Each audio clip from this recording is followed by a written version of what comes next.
시작하겠습니다. 성부와 성자 성령의 이름으로 아멘. 하늘에 계신 우리 아버지, 아버지의 이름이 거룩히 빛나시며 아버지의 나라가 오시며 아버지의 뜻이 하늘에서와 같이 땅에서도 이루어지소서. 오늘 저희에게 일용할 양식을 주시고 저희에게 잘못한 일을 저희가 용서하오니 저희 죄를 용서하시고 저희를 유혹에 빠지지 않게 하시고 악에서 구하소서. 아멘. 성부와 성자와 성령의 이름으로 아멘. 네, 반갑습니다. 아이고, 우리가 이제 미리 이제 질문을 이제 받아가지고 네, 해주신 분도 있고 그냥 오신 분도 있고 그러실 텐데, 제가 이렇게 질문 쭉 보다가 원래는 이제 한 몇 가지만 이렇게 추려가지고 해드리려고 그랬는데, 뭐 이렇게 보니까 그냥 다 말씀드려도 될 것 같아가지고 또 빠지면 서운하잖아요. 내 거 했는데 빠지면. 네, 그래서 말씀을 다 드릴 거고, 근데 이제 종류가 많아요. 간단한 질문도 많은데, 그러다 보니까 제가 이제 평소처럼 이렇게 화면을 좀 많이 못 준비했습니다. 이걸 일일이 다 그 질문 따라서 해드리는 게 이게 너무 그러면 또 길어질 것 같기도 하고, 그래서 우선은 질문해 주신 것을 오늘 먼저 말씀을 드린 다음에 시간이 남을 수도 있을 것 같아요. 오히려 그러면은 이제 저기 고해성사에 대해서 조금 말씀을 좀 드리려고 합니다. 고해성사, 이제 미사 다음으로 제일 많이 하는 성사가 아마 고해성사실 테니까, 네, 우선은 오늘 한번 볼까요? 아이고 이런 다시. 네, 고해성사 말고 자, 요거입니다. 그래서 일단은 제가 그 질문해 주신 거를 조금 이렇게 분류를 해봐서, 잘 보이세요? 글씨가? 예. 분류를 좀 이렇게 해봤어요. 근데 이제 요 교리에 대한 것들은 조금 이따가 좀 말씀을 드릴게요. 여기 조금 이제 얘기가 좀 길어질 수도 있을 것 같아요. 먼저 첫 번째로 요거, 판공성사가 의무인 이유가 뭔가요? 죄를 지었을 때 내가 자유로울 때 그냥 아무 때나 하고 싶은데 딱 판공성사 1년에 2번 딱 정해놓고 하는 이유가 뭐냐? 이제 이런 질문인 것 같아요. 우리 이제 가톨릭 교회에는 교회법이 있습니다. 제가 교회법으로 해놨죠. 네, 교회법에 따른 거예요. 네, 교회법에는 여러 종류가 있는데, 우리나라도 법이 제일 큰 법이 뭡니까? 제일 중요한 헌법이 있고, 그 밑에 뭐 이제 뭐 무슨 법 있고 또, 그쵸? 예, 뭐 또 지역별로 또 조금씩 다르기도 하고, 우리 교회법도 마찬가지예요. 그래서 보편 교회법이 빵 있어요. 그러면 그거에 맞춰서 한국 교회법이 있어요.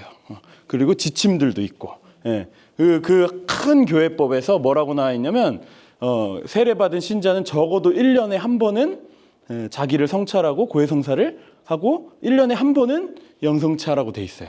1년에 한 번. 그 교회법에는. 그런데 이제 우리나라는 옛날에 신부님들이 많이 안 계셨죠. 그래서 신자들이 보고 싶을 때 성사를 못 봐요. 미사를 보고 싶을 때 못 봐요. 신부님이 올 때만 볼 수 있어요. 그런데 신부님 입장에서 이 마을도 있고 저 마을도 있고 있는데 어느 한 군데만 계속 갈 수는 없으니까 일정하게 갔겠죠. 그러니까 그때 당시에 정해놨던 거예요.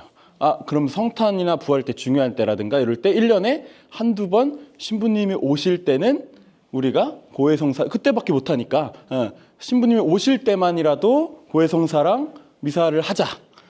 요게 전통이 된 거예요. 1년에 2번 하는 게.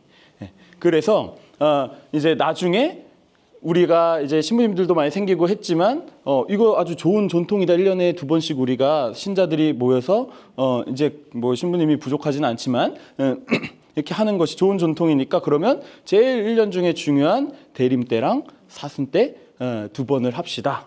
이게 이제 우리나라 사목 지침서가 있어요. 지침서에 딱 들어가요. 1년에 2번은 우리 한국 신자들은 1년에 대림 때, 사순 때 한 번씩은 판공성사를 할 수 있도록. 이거를 만약에 3년 이상 안 하게 되면 이제 냉담자 처리가 되는 거죠. 그래서 그게 전통이 남아가지고 이렇게 돼 있는 겁니다. 그리고 이제 저 미사포 얘기 많아요. 이거 아이들도 많이 물어보죠. 왜 미사포 왜 써야 돼요? 이렇게 물어보는데 이게 어려운 문제입니다. 미사포라는 거는 예를 들면은 미사 때에 그런 거예요. 뭐랄까요? 미사를 할 때 전례봉사자들은 전례복을 입어요, 그렇죠? 예, 전례복을 왜 입을까요? 전례봉사자로서 품위를 드러내는 거예요. 그리고 옷은 인격을 상징합니다. 우리 교회 안에서 항상. 그래서 신부님이 제의를 입죠. 예. 제의를 입는다는 거는 그냥 이제 거기에 맞는 예를 갖추는 것만이 아니라 그 미사는 누가 하는 겁니까? 그리스도가 하시는 거예요. 사제의 인격을 통해서 그리스도가 하시는 겁니다. 모든 성사는. 그러니까 신부님이 혼자 잘나서 하는 게 아니라 신부님을 통해서 그리스도께서 하시는 일이 성사예요. 미사도 마찬가지고. 그래서 제의는 뭘 뜻하냐면 예수님을 상징해요. 그러니까 그리스도의 인격을 사제가 입고 하는 거예요. 그런 의미에서 이제 여성들의 미사포 같은 경우는 옛날 전통에서 유래하기는 했어요. 옛날에 이제 머리카락을 가리는 거. 근데 요즘엔 뭐 그렇게 생각하지 않죠. 옛날에는 뭐 거룩한 데 가면 여자들은 머리를 가려도 이런 전통이 지금도 이슬람교는 그렇습니다. 모스크 같은데 큰데 내가 신자 아니어도 구경하러 들어가려면은 여성분들이 이거 후드 같은 거 줘요. 이렇게 쓰고 들어가야 돼요.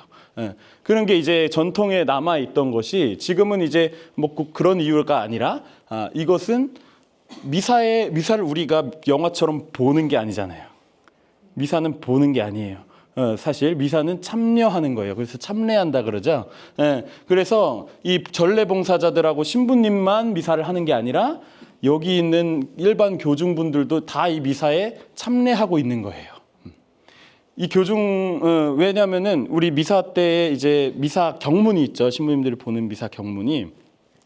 그게, 버전이 두 가지가 있어요. 하나는 교우들과 함께 드리는 미사. 이게 기본 버전이에요. 신부님 혼자 드리는 미사 경본은 없어요. 그리고 봉사자 몇 사람하고 드리는 미사만 있어요. 그러니까 신부님 혼자 드리는 건 없어요. 교우들과 함께 드리는 게 일단 기본이에요. 미사는. 그렇기 때문에 여기에 참례하는 분들도 그 인격에 맞는 품위를 드러내는 게 미사포예요. 여성으로서의 인격과 품격을 드러내는 게 미사 시간에 그걸 드러내는 게 미사포입니다. 그래서 단순히 옛날 마냥 무슨 뭐 여성은 뭐 이래가지고 씌우는 게 아니라 그런 의미가 이제 생긴 거죠. 그래서 우리가 미사 때에 이제 좀 이렇게 깔끔하게 입고 가고 좀 이렇게 얘기하잖아요. 그런 의미랑도 비슷합니다. 여성들은 그래서 이게 사실 어떻게 보면 왜 여자들만 써야 돼 불편하게 이렇게 생각할 게 아니라 여자들만의 특권이죠. 어떻게 보면. 저는 사실 어릴 때 되게 부럽긴 했는데 이쁘잖아. 되게 이쁘기도 하고. 저는 뭐 사람 생각하는 것마다 다른 거죠. 그냥 불편하겠다 싶은 사람 생각하면 또 그렇게 생각. 저는 되게 저거 되게 이쁘다. 진짜 이쁘잖아요. 요즘에 되게 비싸더라고요. 근데 근데 어쨌든 그런 의미라는 거. 그래서 마치 전례봉사자만이 그 옷을 입듯이 품위를 드러내려 입듯이 여성들만이 여성으로서의 인격과 품위로 내가 이제 인격적으로 예수님을 만나는 시간이기 때문에 드러내는 그런 거라는 겁니다. 네. 미사포 얘기 네. 보면 검은색 미사포가 있고 하얀색 미사포가 있고. 네네네네 맞아요. 그 검은색은 장례 미사 때만 쓴다라는 말씀을 하시더라고요. 그게 옛날 얘기인 것 같아요. 왜냐하면 옛날에는요 그 장례 미사 때에 신부님들 제의도 검은색이었어요. 검은색 제의 본 적 없으시죠? 검은색 제의가 있어요 원래. 그래서 장례 미사 때만 까만색 제의를 입고 이걸 했었거든요. 그리고 전례봉사자들 옷도 장례 때만 입는 까만색이 있어요. 우리 왜 성가대 하면은 뭐 여기 뭐 예쁜 색깔 좀 들어가 있잖아요. 전례 색깔 상관없이 그런 새까맣게 이렇게 딱 이렇게 되어 있는 옷들이 옛날에 많았어요. 그래서 미사포도 까만 거를 따로 만든 거죠. 그런데 이 장례미사의 의미를 요즘에는 이제 좀 바꾸서 다시 좀 합니다. 옛날에 장례미사 생각해 보시면 기억하실지 모르겠는데 몇 년 안 됐어요. 예전에 장례미사 할 때는 평화의 인사를 안 했어요. 기억하실지 모르겠는데 안 했어요. 예. 제가 신학생 때만 해도 신학교 한 1, 2학년 때까지만 해도 장례미사 때 평화 인사를 안 했습니다. 왜냐면은 지금 장례미사인데 뭐 평화를 빕니다 막 인사하는 게 좀 그러니까 안 했단 말이죠. 근데 이게 전례 규정이 다 바뀌었습니다.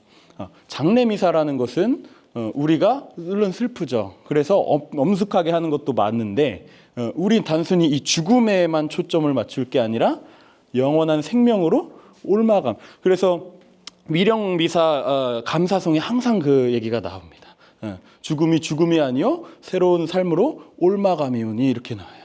그러니까 이 사람이 지금 돌아가셔서 슬프고 비통해서 우리가 또 고별을 해야 되고 하지만 동시에 이제 부활의 희망으로 우리가 또 어떻게 보면 좋은 데를 잘 가십시오 이런 의미. 그래서 이제 유령미사 때는 이제 검은색 제의가 아니라 다 흰색 제의를 입어요.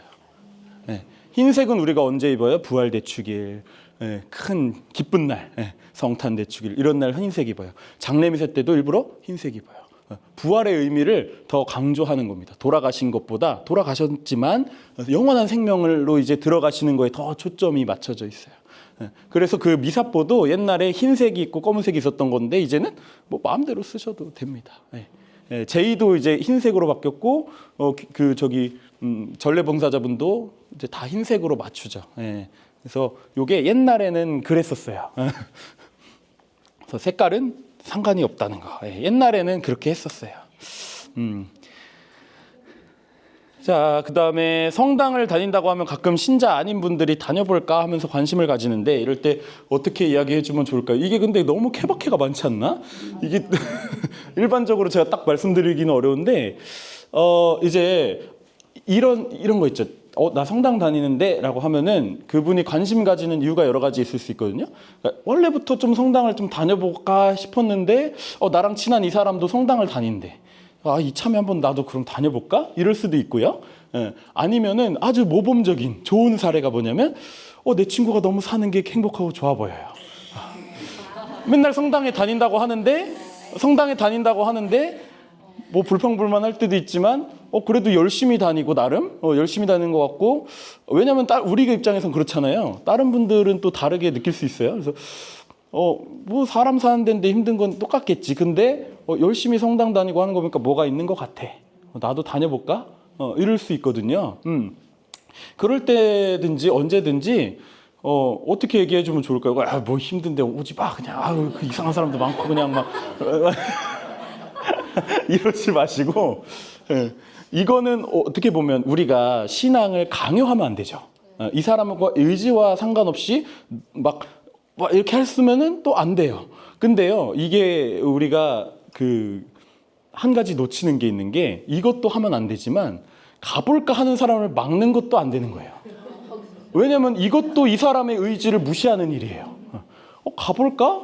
가보고 싶어. 근데 방법을 몰라. 어떻게 해야 될지. 이러고 있는 사람한테 오지 마라고 하는 것도 강요하는 것만큼이나 나쁜 거예요. 그렇죠? 그래서 와볼까 하는 분이 있으면 그냥 할 수 있는 길을 알려주시면 돼요. 원래 이렇게 입교를 해야 되는데 복잡하니까 뭐 처음에는 잘 모르니까 그냥 나랑 같이 가볼래? 이게 제일 편하겠죠. 그 사람 입장에서는. 너 가가지고 사무실 가가지고 등록 이렇게 하라 그러면은 이분이 물론 하시는 분도 있겠지만 불편하잖아요. 제일 쉽게 어쨌든 가려면 내가 이 말이 뭐예요? 좀 같이 가달라는 거 아닙니까? 어떻게 보면 같이 가주면 되는 거예요. 그러면은 너 뭐 언제 한번 시간 내 한번 보러 가자. 한번 어떻게 하는지 성당 어떤지 아니면 뭐 그냥 평일에 성당 뭐 비어 있을 때 그냥 뭐 구경이라도 해도 되고요. 그런 분들 의외로 계세요. 우리 분당 여기 도시 가운데 있어서 그런지 밤이나 저녁에 이렇게 그렇게 부부들이 와요. 로맨틱해 보이나? 커플들이 와요.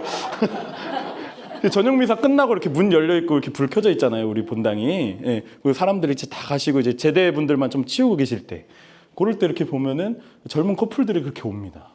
와가지고 이렇게 이쁘니까 구경해도 돼요 이래요. 그래서 하세요.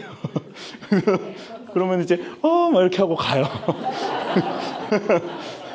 근데 모르는 거죠. 그것도 또 하느님 부르심이 거기 있을지.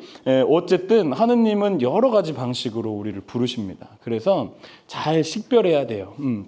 그래서 이런 분들이 있으면 그냥 한번 가볼래 같이? 그러면 뭐 그 이후에는 이제 계속 이제 선택은 이 사람이 알아서 하는 거예요. 근데 내가 선택함에 있어서 불편한 게 없게끔 좀 도와주는 거죠.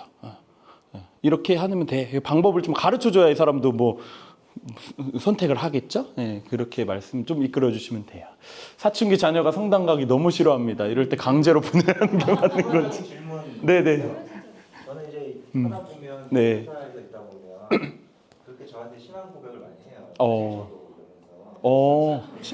저도 신자입니다. 이렇게요? 근데 지금은 안 나갑니다. 네네네. 냉담하는 분들을 만났을 때. 친구들 저희가 우주관도 끼고 있어서 아마 다 얘기하다가 이제 네, 그쵸. 네. 뭐 친구 그런 분들은 어떻게 제가 데리고 우리 성당에 와 이럴 수도 없고 어떻게 하는 게 좋을까요? 그쵸. 그러니까 우연히 내가 동료를 있는데 알고 보니까 냉담 신자였어요. 그쵸? 그래서 이 사람도 좀 성당을 다시 갔으면 좋겠는데 이것도 사실 아까랑 비슷하죠. 이분이 냉담한 이유가 있을 거예요. 근데 이것도 너무 사실 케이스가 너무 많은데 예를 들면은 이제 그럴 수 있죠. 뭐 옛날에 열심히 다녔는데 어떻게 뭐 취직하고 뭐 하고 바쁘게 살다 보니까 어쩌다 보니까 언제부턴가 안 다니게 됐어. 이럴 수 있어요. 그런 경우라면 뭐 우리가 해줄 수 있는 게 뭐 없죠. 사실 우리 본당 신자면은 야 같이 가자 해가지고 오면 되는데 그쵸? 그러면 되는데 우리 본당 신자도 아니고 사는데도 달라. 그러면은 이제 말씀해드리는 수밖에 없죠. 그래도 뭐 주말에 시간 내서 다시 한번 가봐. 뭐 이렇게 얘기해주는 수밖에는 사실 없죠. 어떻게 하겠어요, 그거를? 뭐 우리 성당이라도 나와 해가지고 서울 사시는 분을 막 수지로 데려와가지고 이럴 수는 또 없는 거니까. 근데 중요한 거는 제가 느끼기엔 그 냉담하게 된 이유를 좀 잘 들어주시면 좋을 것 같아요. 단순히 이제 아까 말씀드린 그런 이유는 사실 들어줄 것가 없죠. 사실 그냥 너무 흔한 경우. 근데 가끔 그런 경우도 있어요. 막 내가 열심히 했었는데 뭔가 상처받았었어. 옛날에 내가 성당에서 봉사도 하고 했는데 그 봉사하면서 거기 교우분들하고 같이 하는데 나가 너무 상처를 받았어. 그래서 냉담하신 분들도 꽤 있거든요. 봉사하다가 또는 그냥 봉사 안 해도 뭐 이렇게 사람들이랑 같이 만나게 되니까 거기서 상처받아서 또는 뭐 신부님이나 스님한테 상처받아서 뭔가 실망해서 냉담하시는 분들도 분명히 계세요. 그런 분들은 얘기를 좀 많이 그냥 들어주시는 게 낫죠. 왜냐하면 어쨌든 상처니까. 그게 어쨌든 본인이 괜찮아지셔야 나오실 거 아니에요. 근데 사실 그렇게 상처받으신 얘기를 들어줄 수 있는 거는 같은 신앙인들밖에 없어요. 그렇잖아요. 비신자들한테 그 얘기 해봤자 그냥 그분들은 뭐 그 성당 뭐 그런 애가 가지 마 이러고 말 거 아니에요. 그냥 뭐 왜냐면 제대로 공감을 못 해주잖아요. 들어보면 안타까운 경우들이 있거든요. 성당에 다 그렇게 나쁜 사람들만 있는 거 아닌데, 그렇게 상처 주는 사람들만 있는 거 아닌데 하필 딱 거기서 상처를 받으셔서 신앙생활마저 안 하고 있으면 우리가 안타깝죠. 그래서 좀 그런 게 제일 중요하지 않을까 싶어요. 신부님들, 스님들한테 상처받으신 분들 정말 가끔씩 이제 고해성사 때 이렇게 오세요. 냉담하고 있었다고 하면서. 근데 이제 냉담 풀려고 하는데 사실 뭐 그 전에 뭐 어디 성당 다녔는데 어디 성당 신부님 그러면은 이제 제 입장에서 너무 죄송하죠. 같은 신부님 어떤 신부님인지는 저도 모르겠지만 저도 같은 사제로서 정말 죄송한 마음이 듭니다. 근데 그런 신부님들만 있는 거 아니고 신부님도 사람이기 때문에 좋은 신부님이라 할지라도 어떻게 하다가 어느 순간에 상처 드릴 수도 있거든요. 그런 걸 수 있으니까 이렇게 좀 이해해달라고 얘기를 이제 하죠. 네. 그다음에 뭐였죠? 사춘기 자녀가 성당 가기 너무 싫어합니다. 이럴 때 강제로 보내야 하는 게 맞는 건지. 이거 정말 어려운 문제입니다.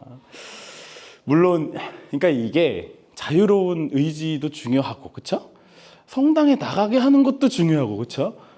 그런 건데 정말 어렵죠. 이것도 근데 사실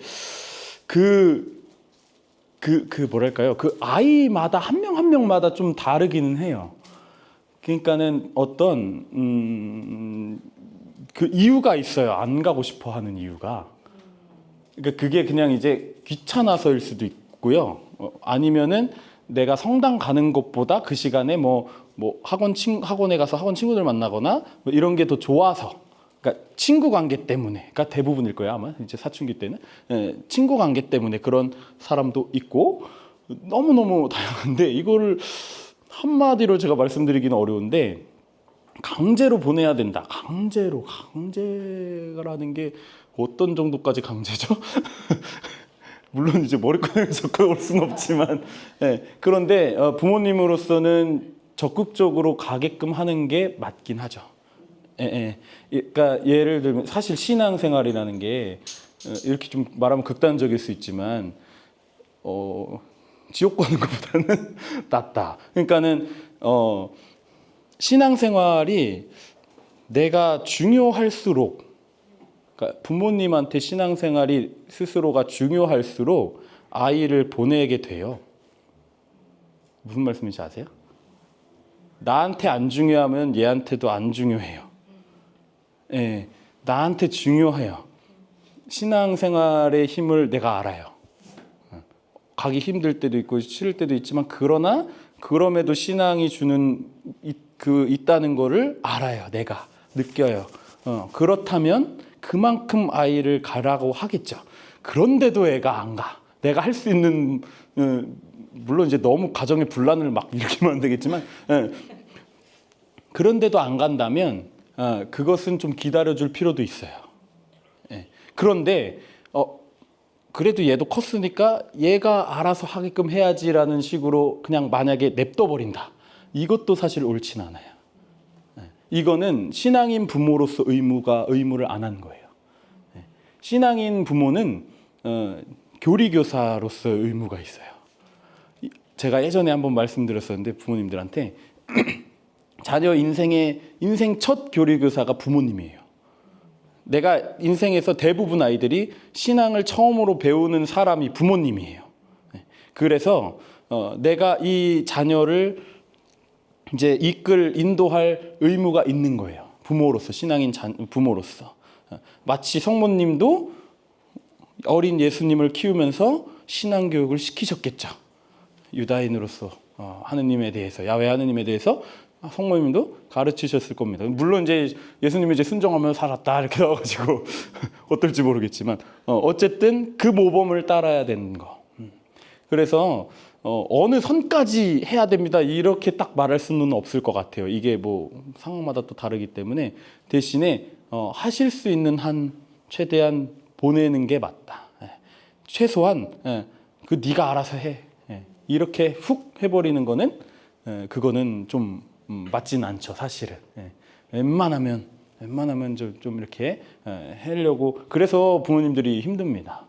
뭐 어르고 달래고, 그쵸? 뭐 좀 싸울 때도 생기고요. 근데 제 생각에는 어쩔 수 없는 것 같아요. 공부해 이거랑 똑같은 것 같아요. 애가 공부를 안 해, 시험인데. 그럼 어떻게? 네 인생인데 네가 알아서. 이것도 어떻게 보면은 얘한테 교육일 수 있지만 그런 차원에서는. 일단은 어떤 이렇게 대부분의 경우에 애가 공부를 안 하고 이상한 길로 빠지고 있는데 부모님이 뭐 네 인생이니까 네가 알아서 해. 이것도 방종이죠. 부모님이라면 어쨌든 애가 뭐 공부가 됐든 뭐가 됐든 열심히 하도록 이끌어야 될 거예요. 신앙생활도 마찬가지입니다. 그렇다는 거. 자녀의 신앙을 몇 살까지 부모가 간섭하고 부모의 의지대로 믿게. 그러니까는 이제 간섭하면은 안 되는 거예요. 간섭한다는 말이 조금 그런 게 이게 뭐라 해야 되지? 부모의 의지대로 믿게 해야 되는지 이것도 똑같은 문제죠. 결국에는 부모가 간섭하고 부모의 의지대로 믿게 해야 되지. 몇 살까지?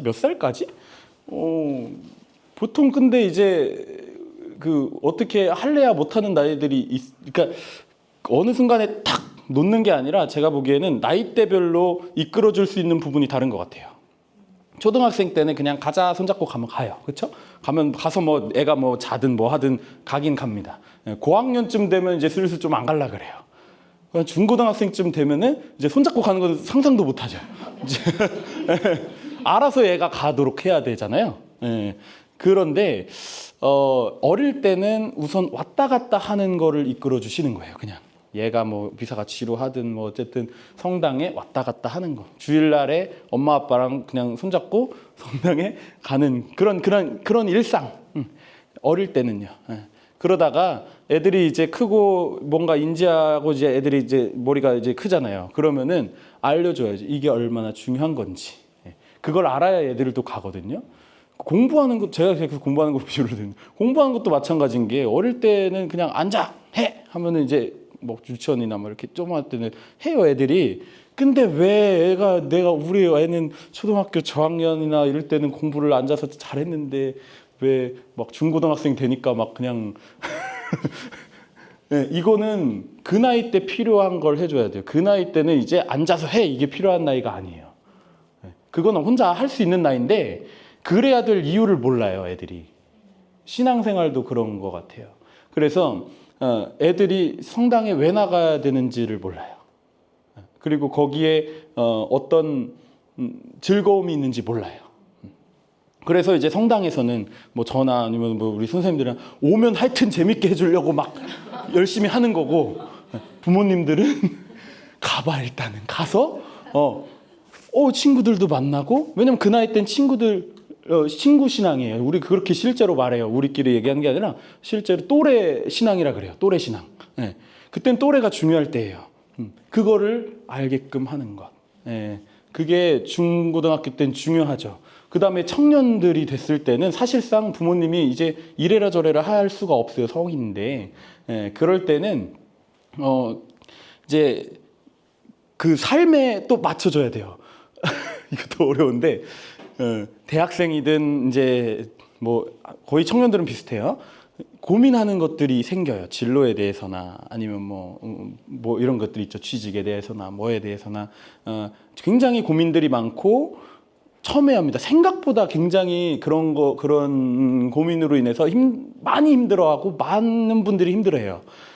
그런 내 자녀에게 신앙적으로 도움이 될 만한 것들을 해드리는, 그냥 그 나이 때는 이제 너 뭐 가봐 그러니까 이제 막 이럴 수 없잖아요. 초등학생도 아니고. 같은 고민을 갖고 있는 청년들이 교회에 있어요.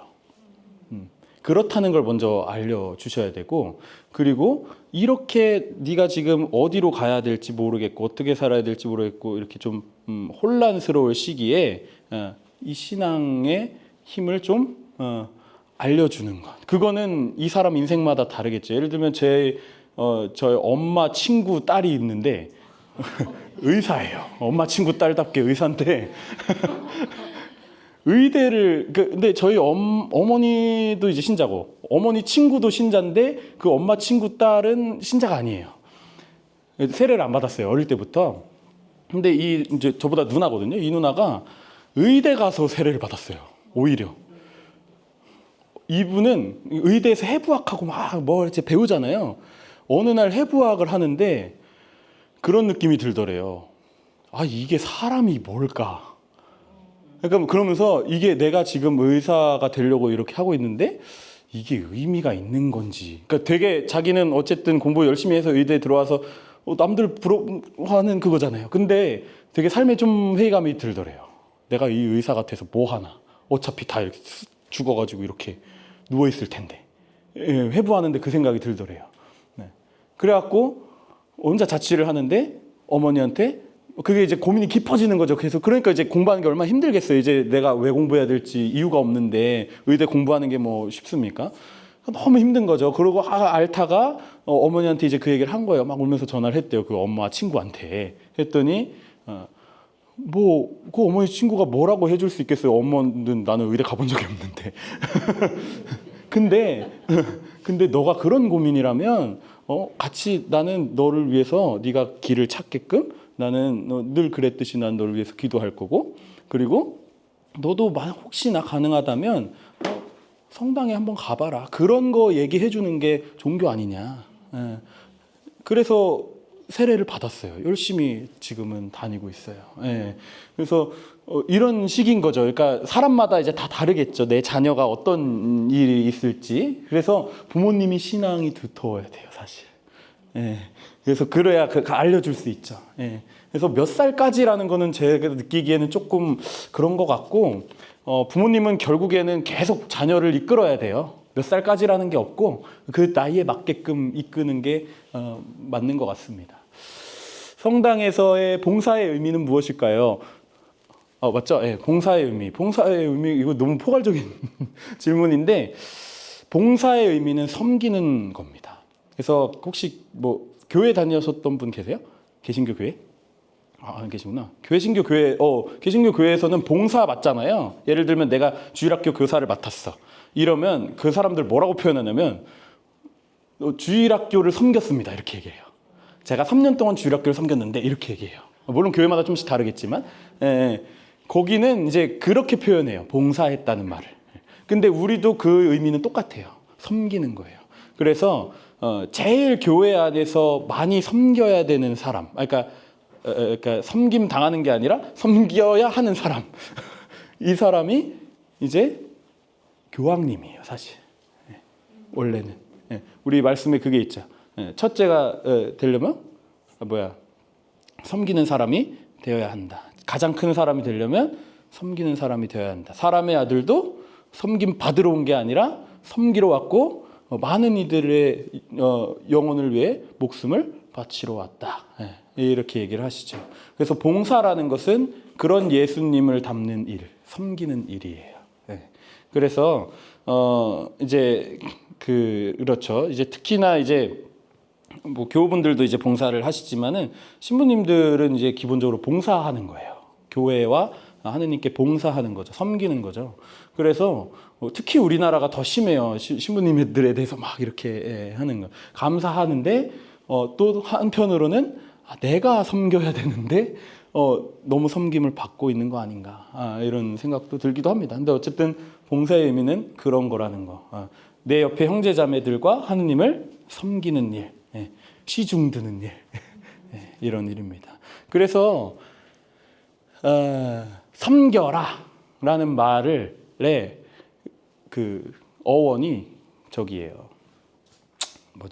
라틴어로 세르비체 그래요. 섬겨라.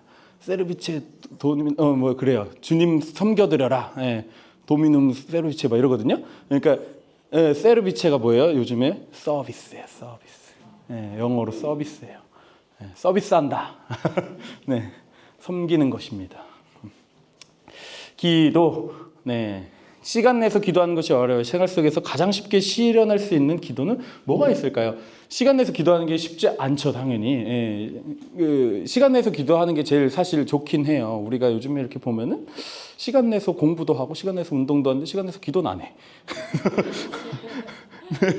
시간 내서 하는 게 좋은데 그래도 워낙에 바쁠 수 있고 생활 속에서 가장 쉽게 하는 거, 이거 뭐 사람마다 쉽다고 느끼는 게 다를 수 있지만 저는 좀 추천드리는 게 하루를 다 마치시고 눕기 전에 그 시간은 항상 있어요. 아무리 바빠도. 제가 보기에 그거는 바뀌는 시간 아니면은 정말 내가 너무 피곤해가지고 누웠어요. 그냥 바로 뭐 그런 시간도 없이 그냥 와 이렇게 퍼졌어요. 그 시간, 그 누워있는 시간. 그때 이제 짧은 시간일 수 있거든요. 5분, 10분밖에 안 될 수도 있어요. 근데 그 시간만이라도 한 가지 이제 화두를 갖고 좀 또 뒤돌아보는 거죠. 단순히 이제 내가 오늘 하루 뭘 잘못했나 반성하는 것이 아니라 하느님이 오늘 나한테 뭘 해주셨나. 좋은 일이 있었다면 하느님이 어떤 좋은 일을 나한테 주셨는지. 또 내가 성찰한다면 내가 아까 좀 마음에 걸린 일이 있었는데 이런 일로 인해서 하느님 마음이 아프셨겠구나. 이것도 사실 다 기도입니다. 이렇게 하는 거. 그리고 저는 이제 그 얘기도 많이 하는데 아침 저녁 기도 있죠. 거기에 있는 거. 저녁 기도가 좀 길어요. 근데 저녁 기도는 못할지언정 아침 기도는 하실 수 있어요. 아침 기도를 제가 고등학생 때 하는데 예신이니까 그걸 해야 되거든요. 근데 너무 아침에 바쁘잖아요. 저는 이제 기숙사 살았는데도 거의 그 마지노선까지 자고 일어났기 때문에 와 하고 나가야 된단 말이죠. 그 시간 내에 아침밥 먹으러 안 가면은 이제 벌점 받기 때문에.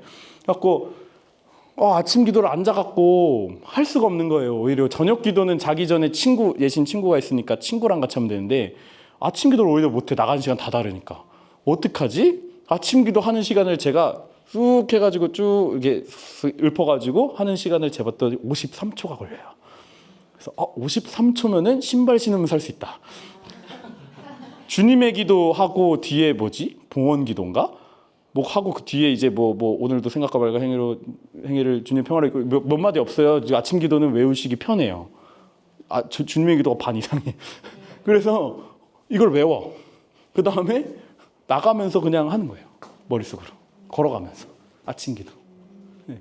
차에 이제 출근할 때 시동 거실 때 머릿속으로 지하 주차장 내려갈 때 아침 기도. 생활 속 기도. 네. 그나마 이게 제일 쉽다. 네? 네? 아니. 안 하는 것보단 낫죠. 그런 분들이 계셨어요. 제가 신학생 때 저희 본당에 그 별명이 이제 교황 할머니가 있었어요. 그 교황 할머니가 지금 이제 연세 드셔서 돌아가셨는데 그 교황 할머니가 이제 그 베네딕토 16세 교황님을 닮았어요. 할머니가. 눈도 이렇게. 그 교황 할머니가 맨날 이제 항상 매일 미사를 나오시고 왔다 갔다 이제 걸어 다니시는데 집에 가까워서 항상 묵주를 들고 오셔가지고 미사 30분, 1시간 전에 묵주 기도를 하면서 오셔가지고 성체조배를 하시고 묵주 기도를 하시고 미사를 하고 그리고 또 묵주를 들고 다시 집으로 가세요. 미사가 끝나면. 근데 문제가 저희 동네가 되게 작거든요. 사람들이 다 봐요. 이게 지나다니면 우리 여기도 다 만나잖아요. 똑같이. 이분이 다 좋은데 미사가 끝나고 딱 묵주를 꺼내면서 한 손엔 담배를 들고 가요. 그래서 담배를 딱 피우시면서 집에 가시거든요. 되게 멋있는데 근데 교우분들이 언제 그러는 거예요. 아니 학사님 근데 너무 열심히 하신 분이고 좋은 분인데 저래도 되는 거예요? 길 가면서 담배 피면서 묵주기도 해도 돼요? 근데 그겁니다. 기도를 하면서 딴짓을 하면은 안 되지만 딴짓 하면서 기도하는 건 최고로 좋은 겁니다. 그러니까 내가 성당에 앉아서 기도하다가 담배 피면 안 되는데 담배를 피는 순간에도 기도하고 있다면 성인인 거예요. 그러니까 내가 기도할 시간이 없어. 너무 앉아갖고 딱 앉아서 하고 싶은 그럴 시간이 전혀 안 나. 너무 바빠. 맨날 출퇴근해요. 애들 보고. 그러면 내가 출근하는 시간 내라도 머릿속으로 바치는 게 사실은 더 좋은 거죠.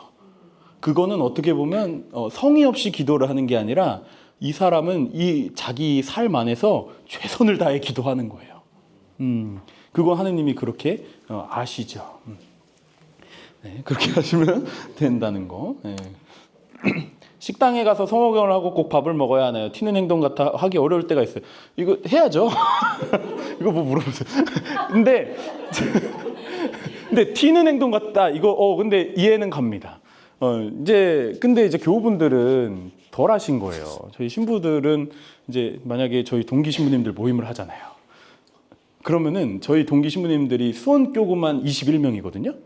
원주 춘천 신부님들 오면 26명이에요. 근데 다 오진 않지만 항상 20명 내외로 모여요. 그러면은 다 같이 기도하고 회의하고 그 다음에 이제 밥 먹으러를 가요. 그러면은 20명이 쫙 앉아가지고 자, 다 앉아. 술을 다 따라. 야, 다 따라. 기도를 해야 될 거 아닙니까? 그럼 그날 이제 돌아가면서 이제 해요. 예를 들면은 오늘은 동천동에서 하고, 오늘은 뭐 어디서 하고, 오늘은 신봉동에서 이렇게 돌아가요. 그럼 만약 우리 동천동에 산다. 우리 했어요. 저번 얼마 전에. 그러면은 이제 다 이렇게 모여가지고 이제 제가 이제 호스트 아닙니까? 이제 동천동에서 하면 그러면은 자 여러분 이제 기도합시다. 다 같이 기도해요. 20명이. 그러면 사람들이 막 이상한 사람들 남자가 20명 물론 신자분들은 아마 아시겠죠. 보면 학사님들이나 신부님들이겠다. 남자들이 그렇게 모여 있으면 기도하면. 근데 이제 모르는 사람들이 보기에는 되게 이상해요. 이상해 보이는데, 예. 근데 뭐 그냥 합니다. 뭐 어쩔 거예요. 또 볼 거 아니잖아요, 그 사람들. 뭐 내가 내 종교생활 하겠다는데 뭐 예. 그래서 사실 성호경에는 여러 가지 의미가 있지만 한 가지가 뭐냐면 그리스도인이라는 걸 드러내는 거가 성호경의 의미 중에 하나예요. 그래서 우리 유명한 옛날에 김연아 선수나 이런 데 보면 항상 성호 긋죠. 네, 그래서 아, 저 사람이 가톨릭 신앙이 있는 사람이구나를 알죠. 그래서 부끄러운 거라 생각하지 마시고 그냥 뭐 나 성당 다니는데 어쩌는 거야. 뭐 부러우면 다니든가 뭐 이런 마음으로 그냥 해야 됩니다. 그래서 뭐 저희는 이제 신부님들 이제 신부가 되고 나서는 그렇게 모이면 이렇게 이 옷 안 입고 모이죠. 그냥 다 편한 옷 입고 모이니까. 근데 옛날에 이제 신학생 때는 이제 뭐 지구나 대리구에서 신부님들 불러가지고 가면은 학사님들 까만 정장 입잖아요. 그럼 20명이 까만 정장 입고 가는 거예요. 그러면 이제 저희가 길거리를 가면 어떤 느낌이냐면 나이 드신 신부님이 가운데 딱 걸어가. 그럼 그 앞에랑 뒤로 젊은 20대 남성들이 다 까만색 옷을 입고 모시면서 가요. 그러면 사람들이 피하죠. 길을 막 비켜줘요. 이렇게. 그리고 다 같이 우르르 들어가서 식당에서 기도를 하고 잘 먹겠습니다. 근데 뭐 좀 그럴 땐 전 힘든데 근데 이렇게 개인적으로 하시는 거는 이렇게 좀 부끄럽다고 생각 안 하셔도 될 것 같아요. 우리 기도할 때 주님의 뜻대로 이루어지셔서 하는데 원래 뜻대로 하시는데 어차피 뜻대로 하시는데 굳이 그렇게 기도하는 것이 의미가 있냐? 너무 합리적인 생각이에요. 주님 뜻대로 말고 내 바람대로 내가 좀 원하는 대로 해주셔서 해도 되나요? 다 같이 모여 기도하는 모임 이런 것들이 있는데 기도할 시간에 행동을 이거는 이제 저기 두 개네. 질문 두 개요. 내 바람대로 해주셔서 해도 되나? 자, 기도하는 거 제가 자모님들한테 해드린 적이 없나? 기도 제가 강의를 몇 번 해드렸어요. 우리 본당에 와서 기도 어떻게 해야 되는지. 거기서 하는 얘기가 딱 요 얘기입니다. 예수님이 기도한 것처럼 기도해야 돼요. 그러니까는 내 뜻, 주님 뜻대로 이루어지소서라고도 기도해야 되고 내 뜻대로 좀 해주세요도 얘기해야 돼요. 둘 다 해야 돼요. 그게 건강한 기도예요. 예를 들면은 예수님이 겟세마니에서 기도를 하셔요. 예수님 기도했다는 얘기 많이 나오는데 뭐라고 기도했는지 잘 안 나오거든요. 근데 겟세마니에서는 나와요. 겟세마니가 어떤 데입니까? 예수님 입장을 생각해봐요. 이제 몇 시간 후면은 잡혀가요? 죽을 거예요. 뻔히야 다 알아요. 그렇다는 것을 제자들, 나랑 가장 친한 내가 제일 사랑하는 제자들도 몰라요. 얘네들이 얼마나 몰랐냐면 그 요한복음에 보면은 예수님이 마음이 산란하시어 드러내놓고 말씀하셨다 이래요. 왜 산란해요? 그것 때문에도 산란한데 얘네 중에 나를 팔아넘길 것도 너무 산란해요. 그래서 드러내놓고 그냥 대놓고 말한 거예요. 너희 중에 한 명이 나를 팔아넘길 것이다. 그러니까 이제 사람들이 막 해요. 그러니까 그때 예수님 가슴에 기대어 있던 사랑하는 제자, 그 요한 제자 한테 베드로가 눈짓으로 물어보게 해요. 요한복음 진짜 나와요. 그러니까 한마디로 베드로가 누군지 물어봐 이렇게 한 거예요. 그렇죠? 그거예요, 진짜. 물어봐. 옆에 있으니까 요한이 물어봐, 빨리 물어봐. 누군데? 했더니 요한이 그 사람이 누굽니까? 했더니 내가 빵을 떼어서 주는 사람이다 하고 유다를 줘요. 이거는 대놓고 얘라는 거잖아요. 그러면은 우리 같으면은 야, 얘 잡아. 야, 너 뭐야? 너 진짜 바람 뭐 이래야 되는데 제자들 반응이 그러지 않아요. 제자들이 몰라요. 그래도 그 요한복음 그래 나오잖아요. 그래서 그리고 빵을 받고 얘가 나가거든요. 유다가 팔아넘기로 이제 나가거든요. 근데 제자들 뭐라 생각하냐면 얘가 평소에 돈주머니를 맡고 있었으니까 뭘 사오라고 했든지 가난한 사람들한테 뭘 주라고 하셨나 보다라고 생각해요. 제자들이. 그러니까 이건 뭐냐면 제자들은 상상도 못했다는 거예요. 얘 유다일 거라는 거를. 그러니까 유다도 사실 엄청 신임받는 제자였던 거예요. 그러니까는 대놓고를 말해도 우리가 진실을 말하는데도 대놓고 얘기하면 주위에서 에이 오히려 안 받아들일 때 있죠. 이건 거예요. 상상도 못하는 일이어서. 그래서 예를 들면 이런 거죠. 예를 들면 제가 진짜로 그러지 않아요? 진짜로 만약 제가 몰래 애인을 사귀고 있어. 근데 어떤 자매한테 가지고 사실 제가 여자친구가 있어요 이렇게 얘기하면 자매 뭐라 그러실 거예요? 그럼 에이 시모님 뭐야? 그런 농담을 하세요 이럴 거 아니에요. 진지하게 교구청에 얘기할 거 이러지 않을 거 아니에요. 그만큼 상상도 못한 일인 거예요. 그만큼 제자들은 몰라요. 그런 외로움과 고독함에 있는 거예요. 예수님이 겟세마니에서. 근데 그때 뭐라고 기도하십니까? 아버지 하실 수만 있으시면 이 잔을 비켜가게 해주십시오. 이 잔이 저를 비켜가게 해주십시오. 이 뭐예요? 비켜가게 해주십시오. 내가 곧 죽을 건데 당신이 주신 이 잔을 마셔야 되는데 하실 수 있으면 비켜가게 해주십시오. 안 죽게 해주십시오. 이거잖아요. 그 말이. 아버지 저 안 죽고 싶어요. 하실 수 있으면 저를 안 죽게 해주세요. 제가 바라는 건 그겁니다. 안 죽게 해주십시오. 그러나 제가 원하는 대로 마시고 아버지 뜻하는 대로 하십시오. 이거는 뭐예요? 예수님도 아버지 뜻대로 이루어지기를 바라는 마음도 있고 내 마음대로 나도 안 죽고 싶은 마음도 있는 거예요. 근데 둘 중 하나 선택하라면 나는 이걸 바라지만 이거 하세요. 이렇게 하는 거. 우리 기도할 때 그래서 두 개를 다 해야 되는 거예요. 우린 두 가지 마음이 늘 있어요. 예수님 말씀대로 하고 싶은 마음도 있고요. 내 바람대로 하고 싶은 마음도 있거든요. 그 솔직하게 다 말하는 게 예수님 저는 이러고 싶어요 사실은. 근데 당신이 이런 게 원하면은 그렇게 하십시오. 이렇게 내가 받아들이고 순명할 수 있게 되는 시간이 기도하는 시간이에요. 그래서 그렇게 기도하시면 돼요. 다 같이 모여 기도하는 모임 이런 거 할 때 행동하는 거, 행동한다는 게 이제 그런 것 같아요. 뭐 앉아서 기도하는 시간에 그 시간에 뭐 선행도 하고 그렇죠? 이런 거 하는 게 낫지 않냐? 좋은 말인데 모든 그리스도인의 행동의 원천은 기도의 힘입니다.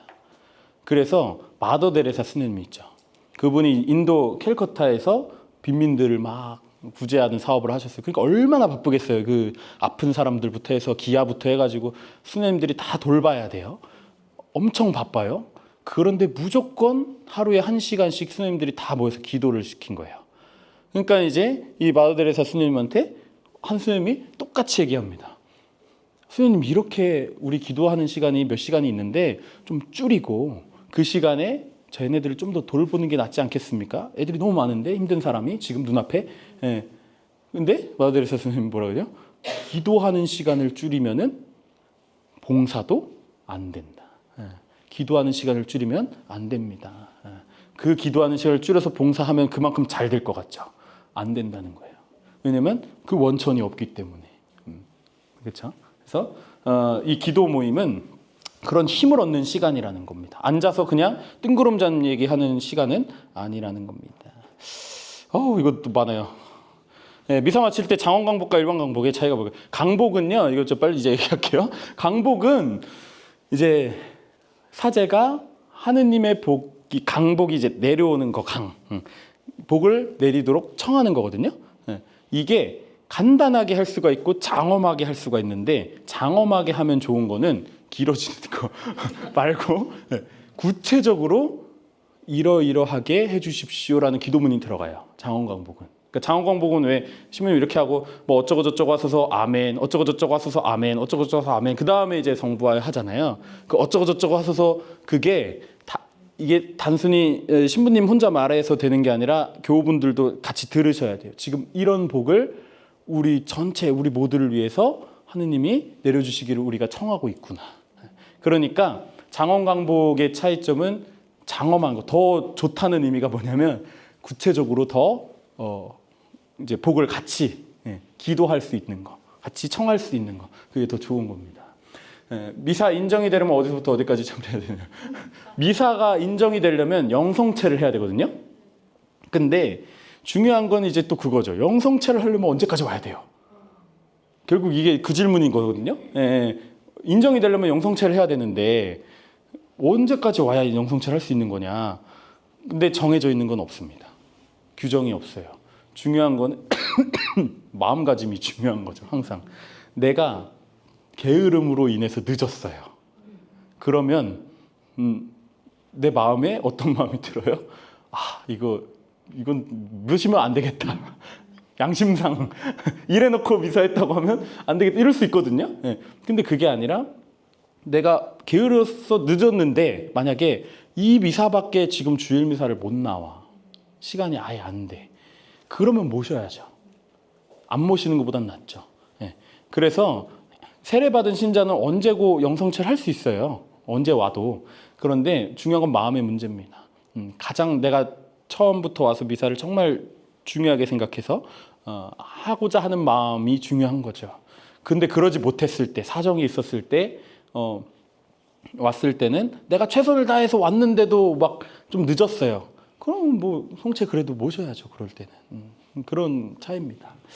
성찬 차릴 때 성체를 조금 떼어서 성렬에 놓는 거는 예수님의 몸과 피잖아요.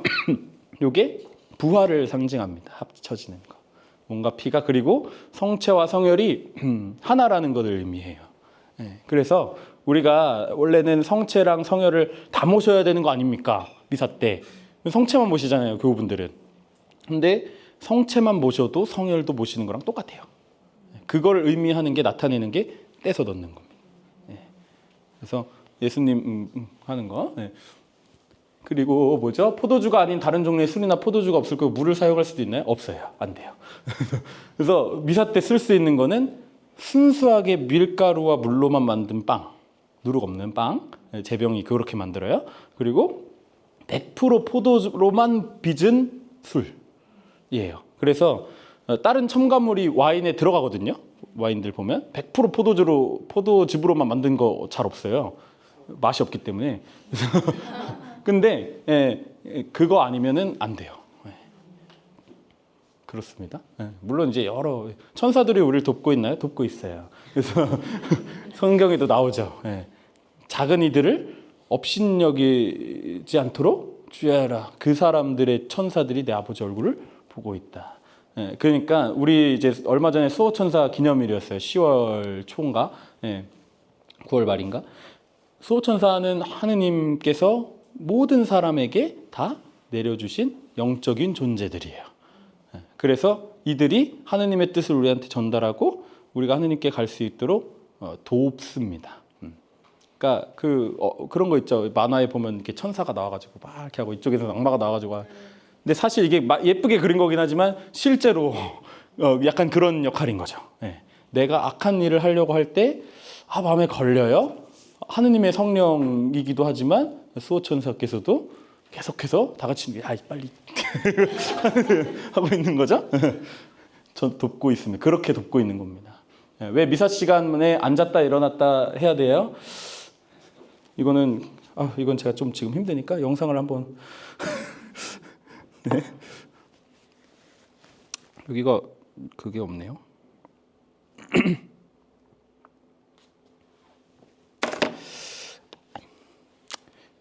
그 미사 때 앉았다 일어났다 하고 동작이 있는 것은 아까 말했듯이 그 미사도 교우분들도 미사에 다 참례하는 거라서 그래요. 근데 그거를 몸으로 드러내는 건데 동작으로 짠.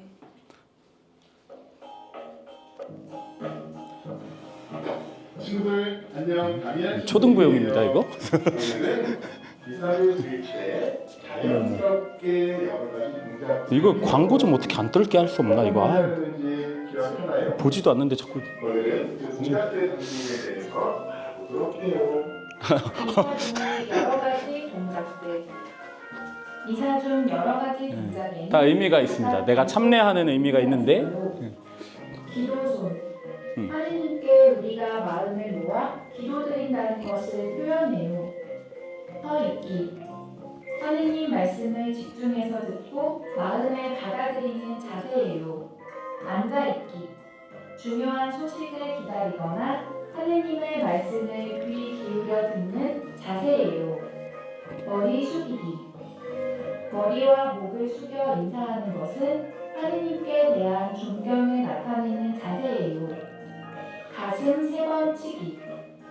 우리가 생각과 말과 행동으로 저지른 잘못을 뉘우친다는 뜻이에요. 작은 십자성오. 복음 말씀을 머리로 깨닫고 입으로 전달하며 마음으로 받아들여 실천하겠다는 뜻이에요. 미사의 동작의 의미를 알았으니 미사에 더욱 적극적으로 참여할 수 있겠지요. 네, 참여하실 수 있겠죠? 네. 그래서 그런 의미가 다 있다는 겁니다. 그래서 앉았다 일어났다 좀 귀찮을 수 있는데 나는 앉아서 보기만 하는 사람이 아니라는 겁니다. 미사를 아까도 말했듯이 성당에서 초를 켜나요. 옛날에는요 어두워서 켰어요. 아주 옛날에는. 근데 이제 나중에 이제 전깃불이 생긴 지가 얼마 안 됐잖아요. 그러니까 아주 몇천 년 동안 이제 2000년 동안 초를 킨 건데 처음에는 이제 어두워서 당연히 이제 일상이었죠. 초를 켜는 게. 이 전깃불 켜는 거랑 똑같았던 거예요. 예, 그런데 나중에 이제 의미가 생깁니다. 아, 초는, 이 초는 예수님을 상징합니다. 그 부활초가 정말 대놓고 예수님을 상징하는 초고, 우리가 미사 때 평소에 켜는 초도 예수님을 상징해요. 옛날부터 벌 있죠, 벌. 벌은 성모님을 상징했어요. 그 벌들이 만든 초를 예수님으로 많이 비유하곤 했어요. 밀랍으로 만든 초니까 옛날엔 다. 그래서 이 초는 자기를 태워서 빛을 밝히는 것, 예수님과 같은 초라는 의미가 있어요. 그래서 요즘에도 초를 굳이 안 켜도 되는데 켜는 이유는 그런 이유예요. 그래서 왜 우리 성당이 바오로인가요? 이거 우리가 다 세례명 있죠. 우리의 수호 성인인 거죠. 각 단체나 성당이나 수도원 성당이나 이런 데도 다 그런 수호 성인이 있어요. 그래서 옛날에는 수도원을 지을 때 어떤 예를 들어서 프란치스코 성인이 프란치스코회 수도회가 만들어졌죠. 그러면 그 수도회 수호 성인 누구겠어요? 프란치스코 성인이겠죠. 그리고 어떤 지역에 성인이 났어요. 그래서 그러면 이분의 무덤 위에 그 성당을 지었었어요. 옛날에는. 제대 밑에 무덤이 있어요. 지금도 이제 유럽에는 그런 성당이 많죠. 있는데 그러면은 여기는 우리 성당은 이 성인께서 수호하시는 성당이 되는 거예요. 그런데 이제 요게 이제 꼭 성인의 유해가 없더라도 이제 성당을 짓거나 할 때마다 이제 하기 시작한 거예요. 그래서 요 기준에 따라서 정해야 돼요. 주보로 반포되는 분은 반드시 성인 품에 올려. 복자도 안 돼요. 성인이어야 돼요. 그리고 신자들이 성인을 정하고 나서 반드시 주교님 인정을 받아야 되고 교황청에서도 인정을 해야 돼요. 그래서 우리 분당이 왜 바오로예요? 바오로로 정한 거예요. 그 조한영 신부님이. 그 초대 신부님이 바오로로 정한 거예요. 그냥 어떤 의미가 있겠죠. 뭐 바오로 사도처럼 뭐 어떻게 뭐 합시다 뭐 이래서 할 수도 있고 그냥 그거는 뭐 이유가 딱히 없는 거죠. 뭐 왜 이름이 장동혁이에요? 뭐 장동혁으로 지었는데요? 왜 그렇게 지었는데요? 모르죠.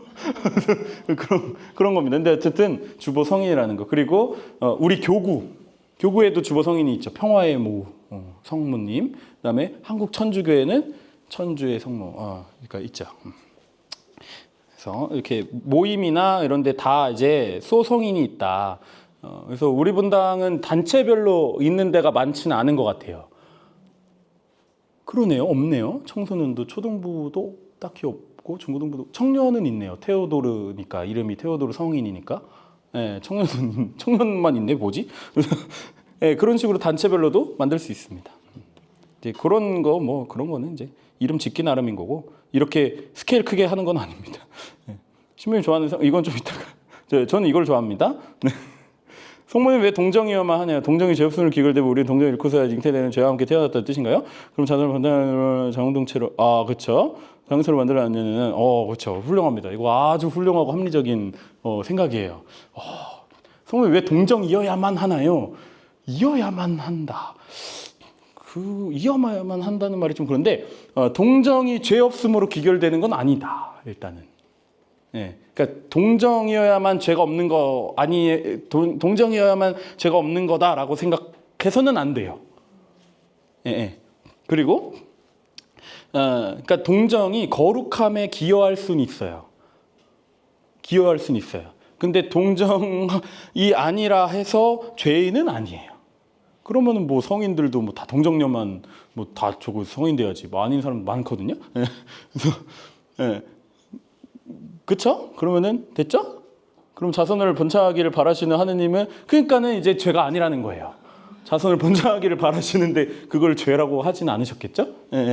그래서 그러니까 이제 동정해야 되니까 장동체로 만들었어야 되는 거 아니냐 이제 그건 건데 그러니까 동정이 그렇게까지 그건 아니다. 근데 성모님은 그러니까 동정은 뭐랄까요? 동정이 아니라고 해서 거룩한 거가 아닌 건 아니지만 동정이면은 그냥 더 거룩함에 기여는 되거든요. 그런 개념이 지금 제가 너무 지금 간단하게 말씀드리는 거예요. 이거 되게 오해의 소지가 있을 수 있는데 되게 간단하게 말씀드리면 그래요. 그래서 성모님은 무염시태라 그래요. 성모님은 원죄부터가 없어요. 입맛 골랐다예요. 그래서 사람 누구나 원죄가 있잖아요. 그걸 이제 원죄를 용서받는 게 세례받는 건데 성모님은 원죄가 없어요. 왜냐하면 죄가 없으신 예수님의 어머니, 하느님의 어머니이기 때문에. 그러니까 이게 지금 우리가 일상적으로 생각하시면 안 되고 굉장히 철학적으로 논리적으로 생각해야 됩니다. 우리 종교는 철학적인 종교입니다. 예수님은 죄가 없는 분이에요.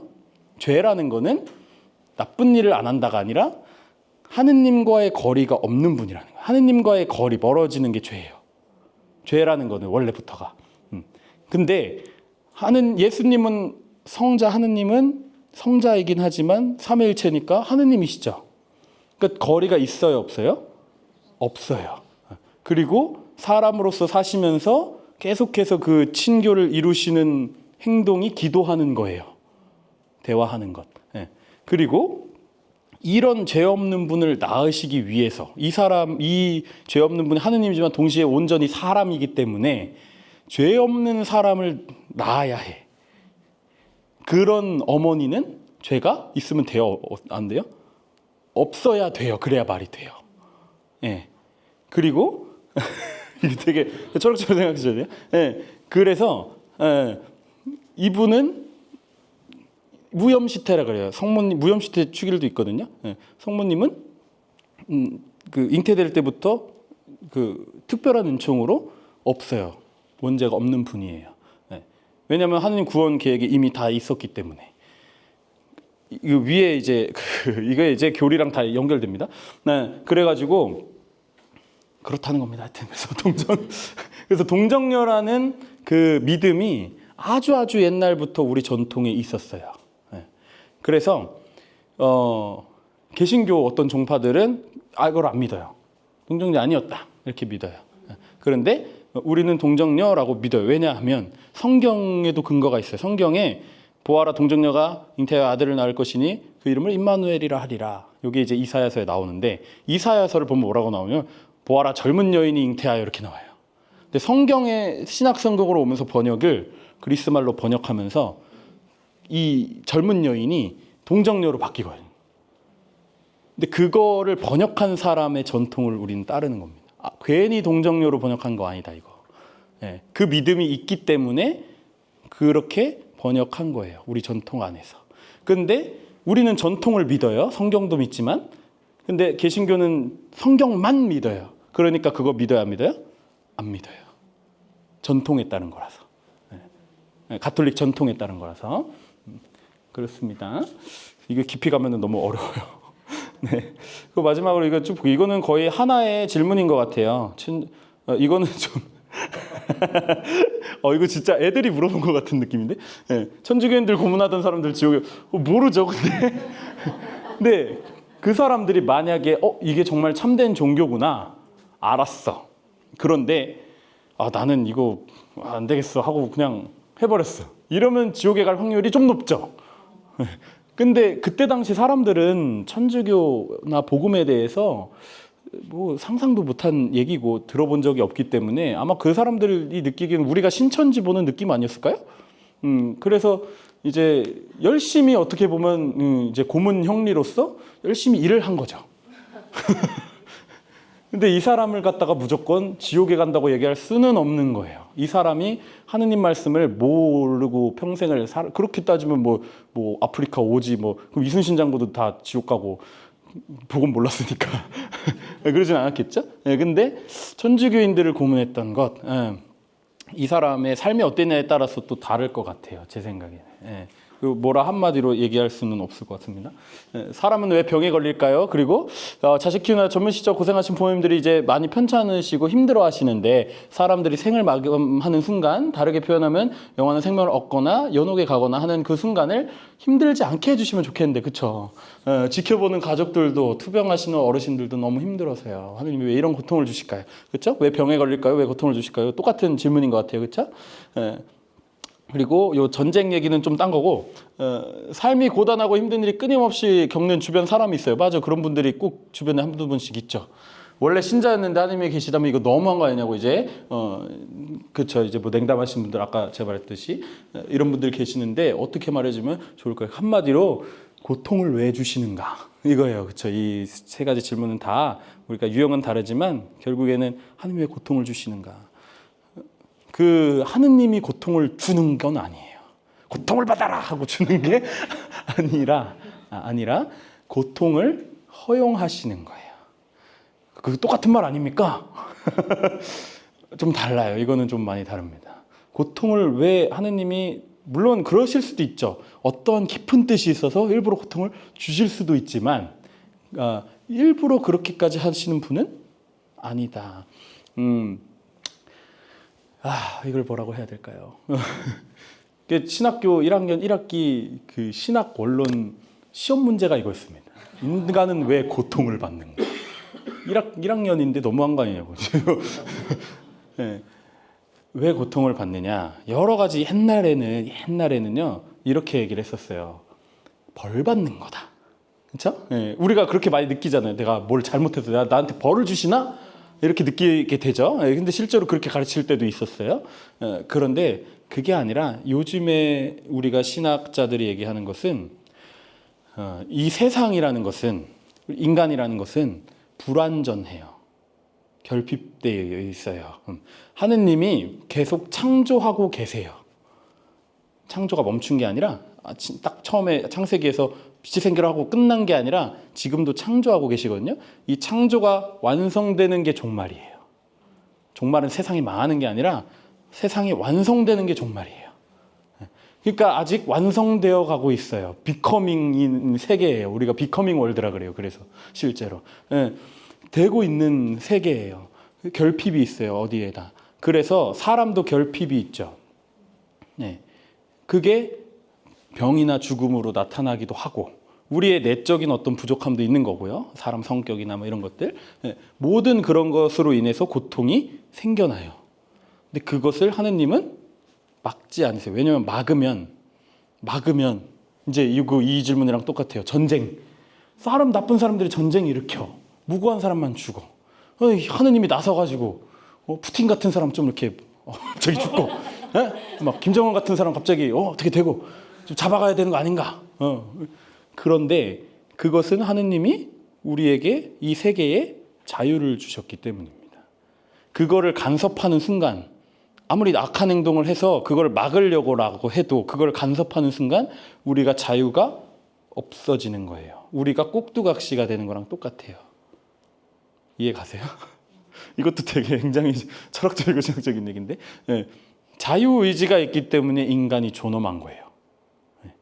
그래서 이 자유의지를 선한 쪽으로 쓰도록 계속해서 하느님이랑 누가 계속 가르치고 인도하는 거예요. 성령께서.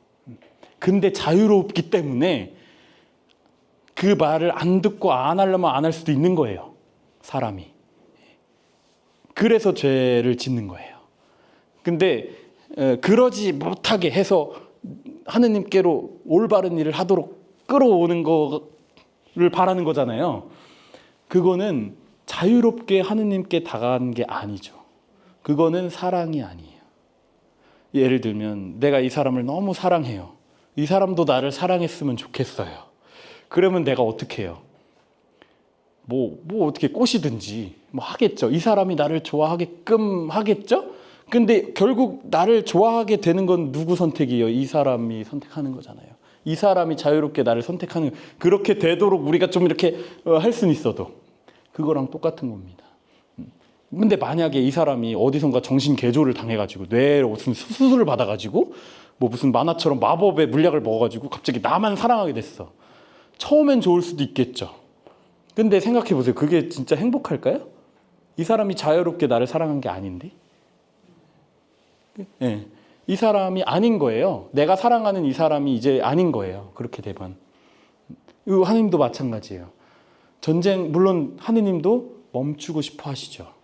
우리가 고통을 받으면 하느님이 아이고 어쩔 수 없지 뭐 이러고 말까요? 옆에서 누구보다도 같이 울어주시는 분이 하느님이에요. 그런데도 어찌할 수 없는 거예요. 왜냐하면 그렇게 하는 순간 모든 그보다 더 중요한 것들이 다 무너지기 때문에. 우리라는 존재가 우리가 아닌 게 되기 때문에 그렇습니다. 그래서 하느님은 마법사처럼 나타나셔서 전쟁을 탁 멈추고 병을 탁 고치고 이런 분이 아니라 그렇게 하고 있을 때에 그런 것들을 극복해 나갈 수 있도록 함께 하시는 분이 하느님입니다. 그래서 굉장히 유명한 신학자, 현대 신학자 책이 있어요. 몰트만이라는 사람인데 그 사람 책 이름이 뭐냐면 십자가에 달리신 하나님이에요. 이렇게 그 개신교에서 번역해가지고 하나님, 십자가에 달린 하나님. 네. 애초에 하느님은 이런 분인 거예요. 십자가에 달리는 분인 거예요. 예수님이 오셔가지고 로마 제국을 탁 이기고 이렇게 해가지고 구원을 이루신 분이 아니라 당신이 같이 고통받고 같이 십자가에 달려서 구원을 이루는 분이 하느님이에요. 그러니까 이거는 여전한 거예요. 우리가 그 유다인들, 그러니까 제자들도 그렇게 생각하거든요. 빵 많게 해가지고 막 다 먹이고 막 죽은 사람 막 일으키고 이러니까 와, 이 사람이 메시아다. 그때 당시에 메시아는 뭐냐면 다윗 왕 같은 사람인 거예요. 다 때려 부시고 이제 우리 이스라엘 와 이렇게 만드는 사람이 메시아거든요. 이렇게 생각했는데 십자가에서 돌아가셨어. 그러니까 제자들이 처음에는 다 도망간 거예요. 이거 망했네 이거. 이 사람이 죽을 리가 없는데 다윗 왕처럼 영웅이 돼야 되는데 죽었어. 근데 부활해가지고 이렇게 해보니까 성령을 받고 깨달으니까 그런 구원이 아니라 이런 죄를 사하고 이런 구원을 우리한테 주시려고 했던 거구나.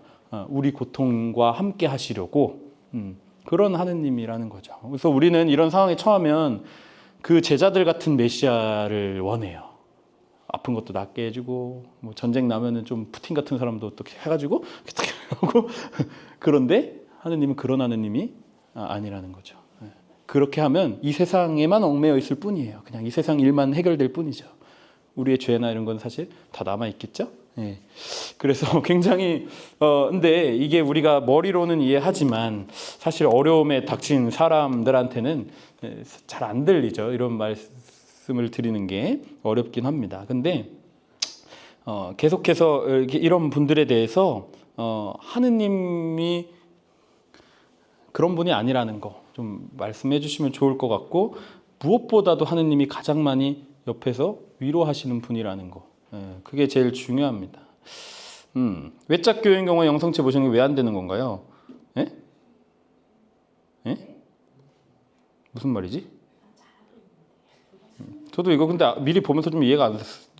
외짝 교, 그러니까 내가 신자고 우리 남편이 신자가 아니에요? 그럼 남편분이 영성체를 못 하잖아요. 신자가 아니니까. 예. 그래서 그래요. 그건가? 혼인 성사를 안 하셨구나. 조당이시구나. 혼인장애시구나. 그러니까 혼인 성사를 해야 되거든요. 근데 신자 아닌 분하고 결혼하면은 원래는 안 되는데 교회에서 관면을 해줘요. 관면해서 관면혼을 해야 되는데 그걸 안 하잖아요. 그것도. 그러면 신자인 분도 혼인장애 상태가 돼요. 그래서 성체를 못 모셔요. 고해성사도 못하고 아무것도 못해요. 성사 생활이 안 돼요. 왜냐하면 지금 죄의 상태에 있다고 보는 거예요. 왜냐하면 법적인 거예요. 이것도. 혼인 성사는 우리가 상상할 수 없는 하느님의 초월적인 은총을 받는 성사예요. 하느님이 해주신 이 혼인 생활, 거룩한 성사 생활이기 때문에 이거를 하느님이 주시는 은총을 거부한 거기 때문에. 예. 그러니까 하느님에게서부터 내가 거부한 거기 때문에.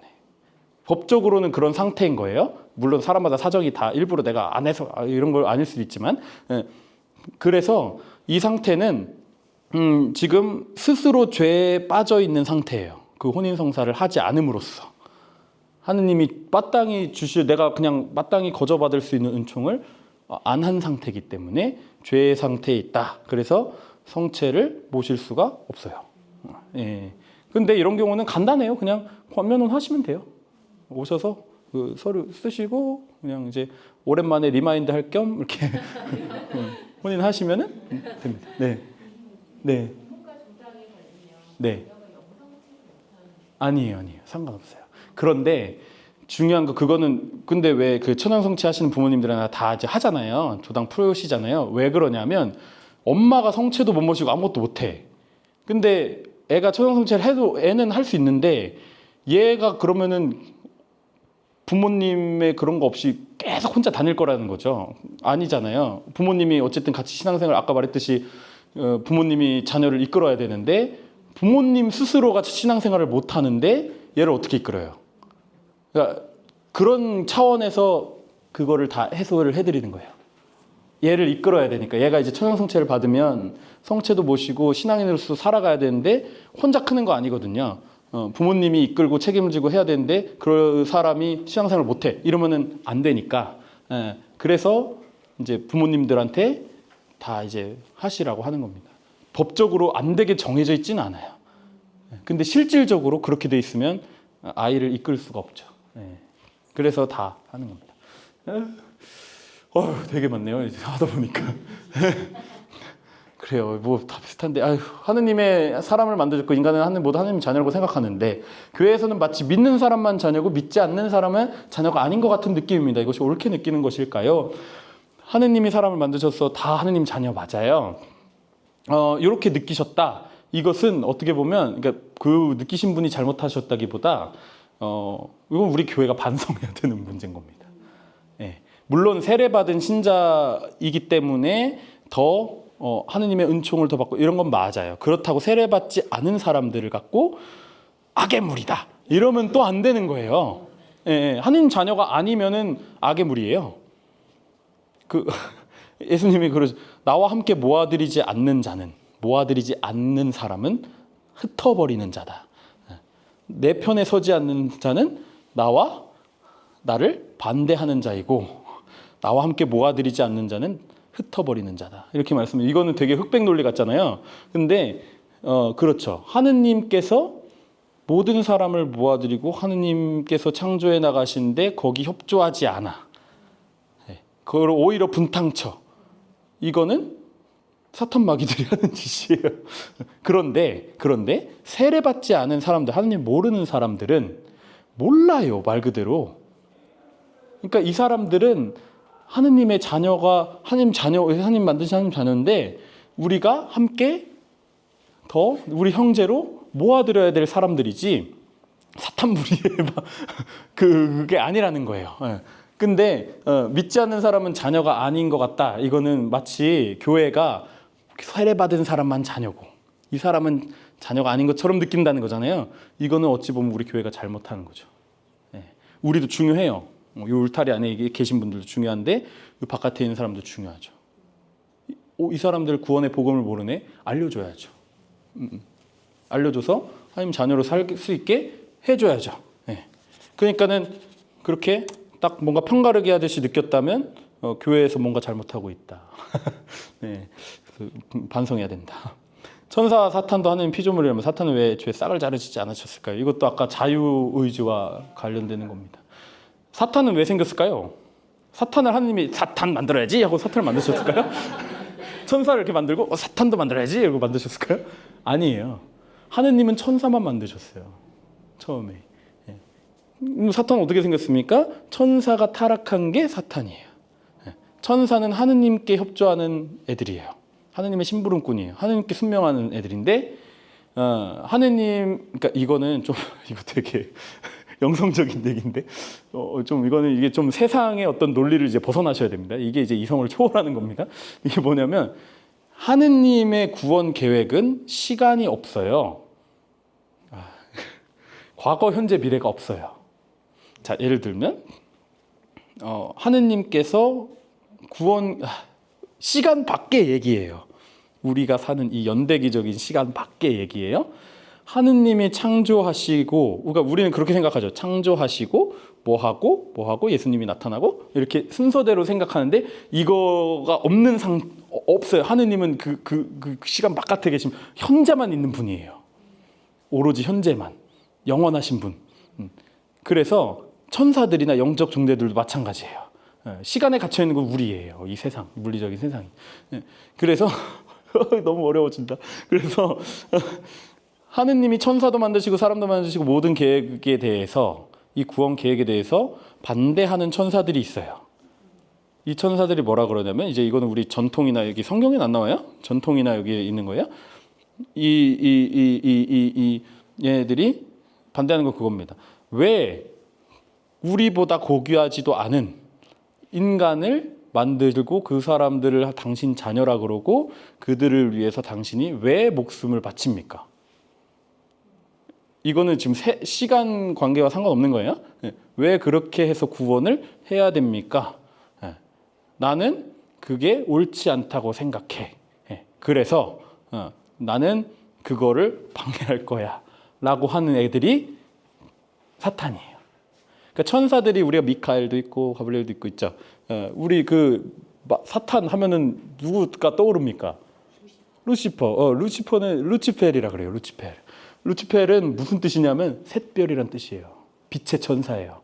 굉장히 영광스럽고 거룩한 천사인데 얘가 이제 그렇게 얘기를 하는 거죠. 그러니까 얘를 따르는 많은 천사들이 따라가요. 그러니까 그 하느님이 내친 거죠.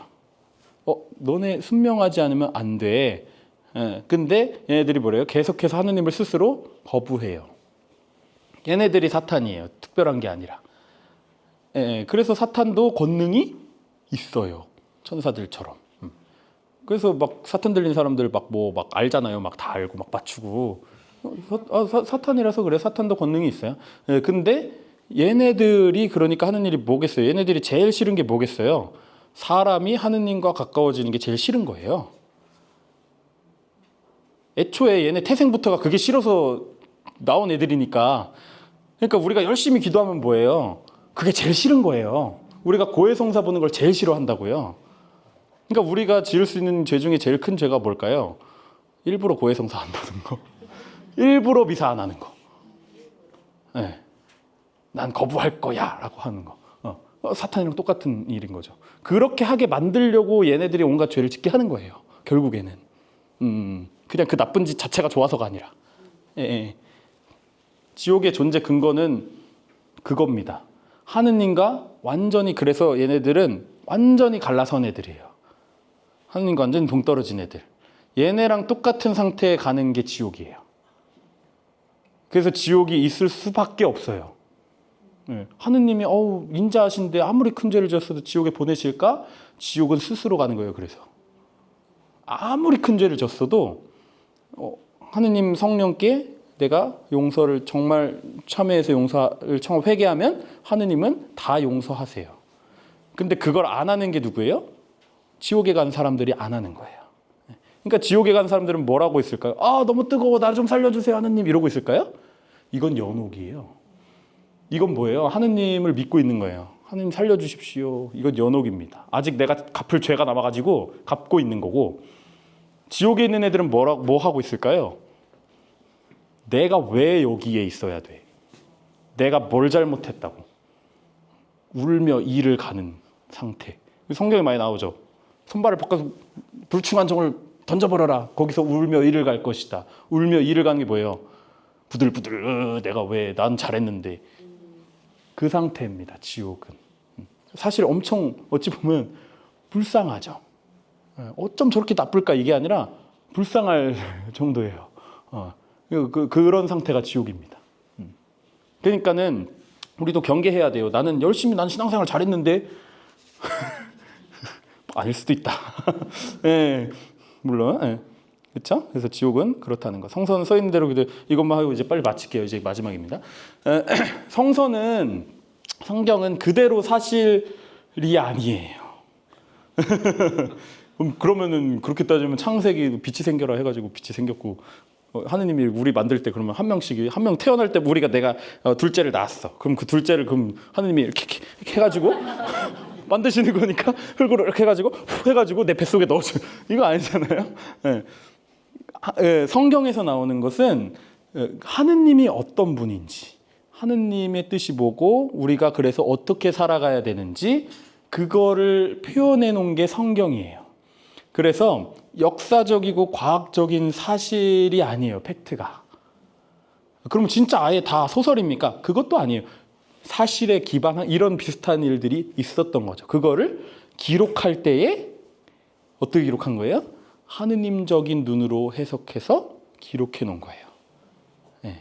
그러니까 이제 그런 거죠. 이제 은유와 비유로 이해해야 하나요? 그래서 성경 공부를 해야 되는 게 팩트적으로 좀 봐야 되는 게 있고 비유적으로 봐야 되는 게 있어요. 그래야 이해가 되는 게 있고 이거를 만약에 내가 모르고 막 보면 이제 이단 사이비가 되는 거죠. 잘못하면. 예. 그래서 성경은 그걸 아셔야 됩니다, 여러분. 그 제가 아까 전통을 민다 그랬죠. 우리는 성전이라 그래요. 그거를 거룩한 전통. 예. 그리고 성경이 있어요. 이 두 가지가 우리 교회에서 제일 중요해요. 예. 성전하고 성경하고 이 두 가지를 통해서 하느님을 제일 잘할 수 있어요. 예. 성경은 글로 쓰여져 있는 하느님 말씀이에요. 성전은 글로 못 쓴 것들 뭐 다 쓸 수는 없잖아요. 예. 그래서 이어져 내려온 것들이 성전이에요. 자, 그러면 순서상으로 둘 다 중요하지만 순서상으로 보면 성전이 먼저일까요? 성경이 먼저일까요? 뭐가 더 닭이 먼저냐 계란이 먼저냐 같은 건데, 예, 그런데 일단 신약 성경을 기준으로 보면 신약 성경을 기준으로 보면 전통이 먼저예요. 왜냐하면 제자들이 예수님하고 살면서 받아 적은 게 아니에요. 예, 나중에 예수님 올라가셔서 승천하시고 제자들끼리 함께 하다가 이제 써야겠어. 알고 있는 직접 경험하고 알고 있는 사람이 이제 죽기도 하고 막 이래요. 그리고 널리 더 알려야 되기도 하고 우리 공동체가 다 알려면 사람들이 많아지니까 그러면은 이제 써야겠어요.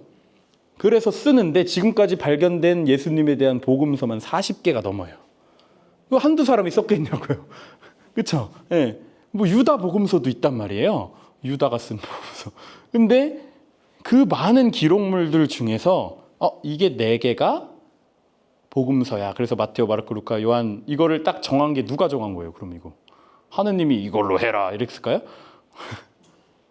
제자들이 교회 공동체에서 정한 거예요. 왜? 교회에는 진리가 있으니까.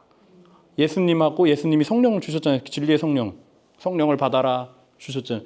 그 성령께서 알아보시는 거예요. 그래서 여기 나온 복음서는 우리가 믿는 예수님이 아니야. 아니야. 그리고 이건 보니까 이건 성령의 감도로 쓰인 복음서가 맞아. 그래서 4권이 정해진 거예요. 전통에 따라서 성경이 73권이 정해진 거예요.